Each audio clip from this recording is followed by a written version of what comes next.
तुम्हाला असं का वाटतं की विरोधक सरकार अस्थिर करण्याचा प्रयत्न करतात, राष्ट्रपती राजवट लागू होऊ शकते? असं आम्हाला अजिबात वाटत नाही. ज्या कोणाला हे करण्याचा आनंद घेत असतील तर तो त्यांना आनंद घेऊ द्या. करोनाचा काळ हा थोडा वेदनेचा काळ आहे. लोक क्वारंटाईन आहेत, राजकारणसुद्धा क्वारंटाईन आहे. अशाला विरोधी पक्षाला वाटत असेल की आपला वेळ घालवण्यासाठी काही असे खेळ करत राहावे, तर त्यांनी काही लोक घरी बसून पुस्तकं वाचतात, संगीत ऐकतात, सिनेमे पाहतात. काही लोक अशा प्रकारचे खेळ करतात, तर त्यांना शुभेच्छा. पण एक लक्षात घ्या, महाराष्ट्राचं सरकार, ठाकरे सरकार, जे काँग्रेस, राष्ट्रवादी काँग्रेस आणि शिवसेना आणि इतर काही प्रमुख पक्ष लहान यांच्या महाविकास आघाडीचं बनलेलं आहे, हे पूर्ण 5 वर्षचा कालखंड पार पाडेल. आणि आम्ही निवडणुकासुद्धा पुढल्या 5 वर्षांनी एकत्र असलो. साहेब, पण सगळ्यात महत्त्वाचं आहे की काल राष्ट्रवादी काँग्रेसचे अध्यक्ष आणि महाविकास आघाडीचे शिल्पकार शरद पवार हे मातोश्रीवर मुख्यमंत्र्यांना भेटायला गेले आणि त्यानंतर या सगळ्या म्हणजे जवळपास 1.5 तास चर्चा झाली. सामनात असं म्हटलं आहे की गुप्त भेट होती. तर एवढं गोपनीय काय खलबतं झाली मातोश्री? गुप्त भेट यासाठी की तुम्हाला कळलीच नाही मीडियाला ना, म्हणून गुप्त भेट. एरवी अशा बैठका तुम्हाला लगेच कळत असतात. तर आम्ही एक टेस्ट केस केली, बघूया मीडियाला कळतं का. तरी सरकारच्या बाबतीत असं होईल. आणि माननीय मातोश्रीवरती माननीय शरद पवार साहेब आले. ह्यात तुम्हाला आश्चर्य वाटण्यासारखं काही नाही. शरद पवार साहेब मातोश्रीवरती आले, मी स्वतः त्यांच्याबरोबर होतो. काही सरकारच्या काही भविष्यासंदर्भात,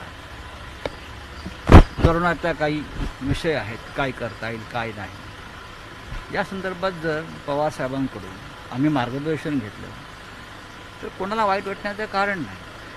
हिंदुस्थानचे प्रधानमंत्री मोदीसुद्धा पवारांचं मार्गदर्शन घेतात, हे आपल्याला माहिती आहे. या देशातले अनेक प्रमुख राजकीय नेते, अनेक राज्यांचे मुख्यमंत्रीसुद्धा शरद पवारांशी अनेक विषयांवर चर्चा करत असतात, हे सुद्धा आपल्याला माहिती आहे. अशा वेळेला जे महाराष्ट्र राज्य आहे, जे बनवण्यात घडवण्यात पवारसाहेबांचं योगदान आहे, अशा पवारसाहेबांनी महाराष्ट्राच्या मुख्यमंत्र्यांशी चर्चा केली. ज्या सरकारमध्ये त्यांचा सहभाग आहे, ते शिल्पकार आहेत त्या सरकार, तर त्याच्यामध्ये एवढा गदारोळ व्हायचं कारण मला दिसत नाही. पण साहेब, याआधीच्या बैठका शरद पवार साहेब हे राज्यपालांना भेटले आणि मग त्यानंतर ते आप ही कमान संभालिए, आप ही कमान संभाल लीजिए, क्योंकि अभी जो सरकार है राज्यपालांना हे अधिकार घटनेत बदल करून दिल्याचं माझ्याकडे माहिती नाही. महाराष्ट्राचं सरकार हे उद्धव ठाकरे यांच्या नेतृत्वाखाली 170चं बहुमत असलेलं सरकार आहे. आणि हे सरकार बनवताना शरद पवारांचं योगदान फार महत्त्वाचं आहे. आम्ही सगळ्यांनी मिळून माननीय उद्धव ठाकरे हे मुख्यमंत्री असतील हे पक्क केल्यावर उद्धव ठाकरे साहेबांनी शपथ घेतलेली आहे. राज्यपालांचं काम असतं शपथ देणं. ज्याच्यापाशी बहुमत आहे त्याला शपथ देणं हे राज्यपालांचं काम असतं. तर मीडियानं राज्यपालांच्या बाबतीमध्ये चुकीच्या बातम्या पसरवून राजभवनाची बदनामी करू नये. नाही, पण पवार साहेबांनी सकाळी राज्यपालांची भेट घेतली, त्यानंतर संध्याकाळी ते उद्धव ठाकरेंना भेटायला आले. नेमकं काय घडतंय काय महाराष्ट्राच्या राजकारणात? सरकार स्थिर आहे, राष्ट्रपती राजवटीची भीती वाटते का? तशी काय? कारण नारायण राणे यांनी म्हटलं आहे, तशा प्रकारची तयारी करतात. राणेंनी तर थेट म्हटलंय की राष्ट्रपती राजवटीची मागणी. नाही, विरोधकांच्या तयारीविषयी माझ्याकडे माहिती नाही. विरोधकांनी खरं म्हणजे करोनाशी लढण्यासंदर्भात तयारी केली पाहिजे. सगळे राजकीय मतभेद विसरून एकमेकांशी, हे राज्य आपल्या सगळ्यांचं आहे.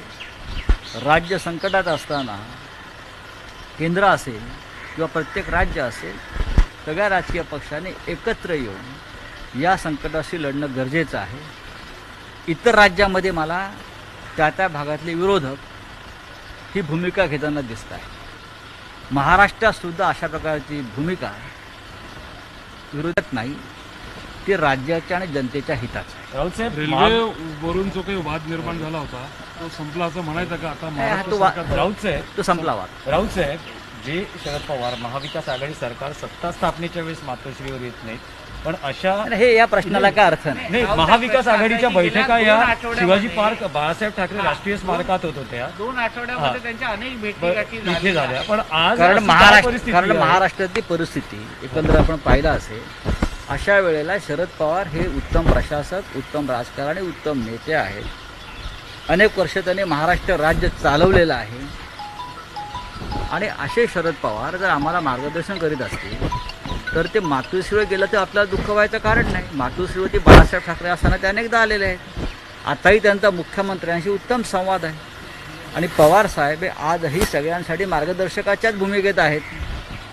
हे मीडियातून ज्या प्रकारच्या बातम्या पसरवल्या जात आहेत किंवा पेरल्या जात आहेत त्याच्यामुळे सरकारला कोणताही त्रास होणार नाही, एकही चिरा ढळली जाणार नाही. अत्यंत मजबूतीनं सरकार यापुढे काम करत आहे. तर राष्ट्रपती राजवट जर लागली तर ती उलथवून टाकण्यासाठी महाविकास आघाडी सक्षम आहे का? राष्ट्रपती जर एखाद्या राज्यामध्ये करोना संदर्भात काही कामं होत नाहीत असं कोणाचा आक्षेप असेल आणि म्हणून जर राष्ट्रपती राजवट लागावी असं विरोधी पक्षाच्या काही भूमिका असतील तर यासाठी राष्ट्रपती राजवटीसाठी सगळ्यात फिट केस म्हणजे गुजरात राज्य. सुरुवात तिथून व्हायला पाहिजे. कारण कालच हायकोर्टाने गुजरात राज्याच्या एकंदरीतच करोना संदर्भात परिस्थिती हाताळण्यासंदर्भात जो निष्कर्ष काढलेला आहे, जे विश्लेषण केलेलं आहे ते अत्यंत गंभीर आहे. गुजरातमधील सरकारी इस्पितळं म्हणजे अंधार कोठड्या झाल्या आहेत. तिथे कोणत्याही प्रकारचं योग्य प्रकारे काम होत नाही. इस्पितळांची स्मशानं झालेली आहे. अशा प्रकारचं ऑब्झर्वेशन गुजरातच्या उच्च न्यायालयानं मांडल्यावर तिथल्या राज्यपालांनी जे कोणी असतील ते त्यांनी ताबडतोब तिकडल्या मुख्यमंत्र्यांना बोलून समज द्यायला पाहिजे. आणि इकडला विरोधी पक्ष आहे त्याने सुद्धा तात्काळ गुजरातला जाऊन आंदोलन करावं. राऊतचं पण कसं आहे की पवार साहेब मुख्यमंत्र्यांना भेटतात, काँग्रेसचे नेते पवार म्हणतात साहेब की- मुख्यमंत्री भेटतात त्यात तुम्हाला का वाईट नाही, वाटतं? नाही, एका बाजूला काँग्रेसचे नेते म्हणतात की आमचं सरकार नाहीये, शिवसेनेचं सरकार आहे. काँग्रेस प्रत्येक या जण कुठल्याही अपयशाची बैठकीमध्ये म्हणजे दिसत यशाचे नाही धनी आहे. सगळे असतात. अपयशाचा कोणी धनी होऊ पाहत अपयश हा नाही. शब्द तुम्ही अपयशाचा वापरू वाली. नका. कोणी अपयशाचा वाली नाही, सगळे यशाचे धनी आहेत. उद्धव ठाकरे यांच्या नेतृत्वाखाली काँग्रेस, राष्ट्रवादी, मग बाळासाहेब थोरात असतील, अशोकराव चव्हाण असतील, नितीन राऊत असतील, सगळे काँग्रेसचे नेते त्यांच्या संपर्कात, त्यांच्या संवाद उत्तम सुरू आहे. राष्ट्रवादीचे सगळे प्रमुख नेते मुख्यमंत्र्यांच्या संपर्कात असतात. शिवसेनेचे तर आहेतच. पण काल काँग्रेसचा नेता कोणी गेल्या नेते अनेक बैठकीला बैठकांमध्ये काँग्रेसचे नेते दिसले नाही. मी आतापर्यंत 4 बैठका गेल्या काही दिवसामध्ये मी त्या बैठकांना हजर राहिलो आहे आणि माझ्याबरोबर प्रत्येक वेळेला काँग्रेसचे नेते होते. नाही, पण कालच्या बैठकीला म्हणजे पवार साहेब आणि ठाकरेंची जी बैठक महाविकास आघाडी जी आहे त्याच्यामध्ये काही तात्काळ घटना घडामोडी घडत असतात. अशा वेळेला शरद पवार हे ज्येष्ठ नेते सगळ्यात, हे जर आपण लक्षात घेतलं तर तातडीच्या अनेक गोष्टीमध्ये शरद पवार हे तात्काळ उपलब्ध असतात. काँग्रेसचे अनेक नेते प्रमुख जे आहेत मुंबईतले, आता बाळासाहेब थोरात हे अनेकदा त्यांच्या भागामध्ये असतात. अशोकराव चव्हाण जे आहेत प्रमुख नेते ते काल आजारी पडलेले, ते नांदेडला असतात. अशा वेळेला जे नेते उपलब्ध आहेत त्यांच्याशी चर्चा. हे तूर्त सरकारला काही धोका नाही. तूर्त म्हणजे पुढल्या 5 वर्षाचं मी म्हणाल तर पुढल्या 5 वर्षामध्ये सरकारला अजिबात धोका नाही. जर धोका असेल तर तो विरोधी पक्षालाच आहे. त्यांना आता मी त्यांना इशारा देतोय, महाराष्ट्रातला विरोधी पक्ष हा टिकायला पाहिजे. मजबूत विरोधी पक्ष असायला हवा याच्यामध्ये, किंवा त्यांनी आपल्या पक्षाची काळजी घ्यावी. सरकार आमच्यावर सोडून द्या, सरकार उत्तम चाललंय, प्रकृती उत्तम आहे सरकार. पण एक अशी राजकीय वर्तुळात चर्चा आहे की शिवसेना भाजपच्या मदतीनं कदाचित सत्ता स्थापनेच्या प्रयत्नात आहे आणि त्याची कुणकुण शरद पवारांना लागली लागलेली आहे आणि त्यामुळे कुठेतरी या सगळ्या आता भेटीगाठी घडामोडी होऊ लागलेल्या आहेत. घडत आहेत. नाही, ह्या तुम्हाला स्वप्नात पडलेले हे स्वप्नात दिसलेल्या अफवा आहेत. त्या अफवा पण स्वप्नात दिसतात, कधी कधी येतात ना, तशा त्या जन्माला नाही, आलेल्या ही अफवा चर्चा आहेत. आहे. नाही, त्या चर्चा काय असू शकतात? चर्चा अशाही असू शकतात की विरोधी पक्षातले 50 आमदार हे आता महाविकास आघाडीत सामील होतात. तुम्ही या चर्चेवरती विश्वास ठेवताय का? नाही ना. आमचं 170चं बहुमत हे 2025-26 सालापर्यंत जेव्हा निवडणुका होती तोपर्यंत कायम राहील. किंबहुना 170चे 180 झालं तरी आश्चर्य वाटायला नको. राऊत साहेब, एक असा काल प्रश्न आहे नारायण की राणे यांनी राज्यामध्ये अस्थिरता निर्माण होण्यासाठी भाजप विरोधी पक्षाकडून प्रयत्न केले जात आहेत. त्यासाठी महाविकास आघाडीच्या आमदारांना फोडण्याचे प्रयत्न देखील सुरू झाले. कोणी फुटणार नाही. फुटलं तर विरोधी पक्षाचं नशीबच फुटेल. काही अपक्ष लागू शकतात. अजिबात नाही.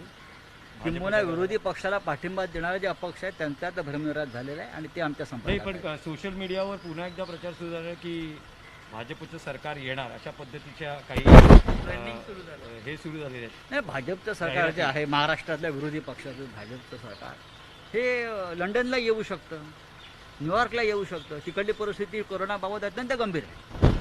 बरं का, इथून काही लोक तिथे जाऊन राज्य निर्माण करू शकतात. त्यांचं ते काही करू शकतात जर असं असेल तर. सर, हिंदी में जानना चाहेंगे, कल आपने शरद पवार जी ने मुख्यमंत्री उद्धव ठाकरे से मुलाकात की, क्या वजह इसके पीछे बताया देखिए, जा रही है? उद्धव ठाकरे जी से अगर पवार साहब मुलाकात करते तो उसको क्या वजह की बात क्या है? देश और राज्य चलाने वाले तो प्रमुख नेता अगर आपस में बैठकर राज्य के बारे में चर्चा करते हैं, जिस संकट के घड़ी से देश और महाराष्ट्र गुजर रहा है उस बारे में चर्चा करते हैं, तो मुझे लगता है उसमें किसी को तकलीफ होने की ज़रूरत नहीं है. बीजेपी कह रही है कि राष्ट्रपति शासन लागू किया देखो, बीजेपी अगर कहती है राष्ट्रपति शासन लागू करने की बात, मैंने तो किसी के मुंह से सुनी नहीं. नारायण राणे कह रहे थे. मैं बीजेपी के नेताओं की बात कर रहा हूँ. जो बीजेपी के नेता हैं, जो संघ परिवार से जुड़े, मैं उनके बारे में मैं बोल सकता हूँ. हाँ, तो मैंने तो देवेंद्र जी से ये बात नहीं सुनी, मैंने अमित शाह साहब से ये बात नहीं सुनी, मैंने और जो उनके नेता है नितिन गडकरी जी, उनसे बात नहीं सुनी. तो मैं कैसे विश्वास कर सकता हूँ? लेकिन पवार साहब संतुष्ट नहीं है सरकार के पवार प्रयासों से। साहब सबसे ज़्यादा संतुष्ट है सरकार के काम के बारे में. ये सबसे ज़्यादा मुझे मालूम है. पवार साहब संतुष्ट हैं. लेकिन जिस सुबह वो राज्यपाल महोदय से मिलते हैं, राज्यपाल उसी महोदय शाम से हम भी मिले हैं. उसी शाम देखिए, राजभवन का एक ऐसी जगह है, लोग वहाँ जाना पसंद करते हैं और राज्यपाल साहब भी सबको बुलाना पसंद करते हैं. वहाँ की खान पान सेवा भी बहुत अच्छी है. आजकल बाहर सब कुछ बंद है, आपको मालूम है. लेकिन तो वहाँ ठीक से चाय लेकिन पानी होता सरकार है. को कुछ धोखा नहीं है. सरकार को 1% भी धोखा नहीं. सर, अगर होगा, जो सरकार को धोखा देने की कोशिश करेंगे उनको सबसे बड़ा धोखा होगा. राष्ट्रपति राजवट अगर लागू होती है तो क्या महाविकास आघाड़ी तैयार है इसको देखिए, राष्ट्रपति राजवट का सपना मत देखिए. अगर कोई देखता है ना तो वापस वो जग नहीं जाएगा, वो सपने में ही रहेगा. सर, गुजरात का आपने उदाहरण दिया था, वो वापस कब होगा? राष्ट्रपति राजवट की अगर बात कोई करता है तो सबसे फिट केस है तो गुजरात स्टेट है. अब देखिए, अहमदाबाद के हाईकोर्ट ने, गुजरात के हाईकोर्ट ने वहाँ के तैयारी के बारे में क्या स्ट्रिक्चर पास किया है वो देख लीजिए. यहाँ के जो हमारे मित्र है भारतीय जनता पार्टी के, चाहे फडणवीस साहब हो और पूरा वो जो जजमेंट है गुजरात हाईकोर्ट का,